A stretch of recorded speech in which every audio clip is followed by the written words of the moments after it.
কোথায় যাচ্ছ? তুমি বাড়িতে থাকো, আমি নিয়ে আসছি ফুচকাটা, এখন এসে যাবো। তুমি কি আনতে যাচ্ছ বাইকে করে? তুমি থাকো থাকো বাড়িতে ও থাকো। আচ্ছা, বাড়িতে থাকছি। তুমি কোথায় যাচ্ছ? ওইটা তোমার বাড়ি না, ওইটা বাড়ি। আচ্ছা আমি বাড়িতে, এটা রোড।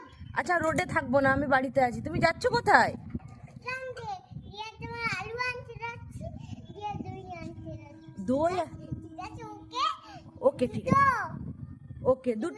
একটু ভালো মাকে দেবে, একটা দাদুকে দেবে, আমাকে দেবে, শেয়ার করতে হয়। আর দাদুকে আর হচ্ছে পাপাকে দেবে, শেয়ার দেবে। আর হচ্ছে শেয়ার করে না তাহলে আর ফুচকা কিনে নিয়ে আসবে না কিন্তু। ও শেয়ার করে না খেলে আর ফুচকা এনে দেবে না আমাকে? না, আচ্ছা বেটা, আমি শেয়ার করব, সবার সাথে শেয়ার করব। ঠিক আছে মাম্মা। আমি এনে দেবো। Okay bye, see you.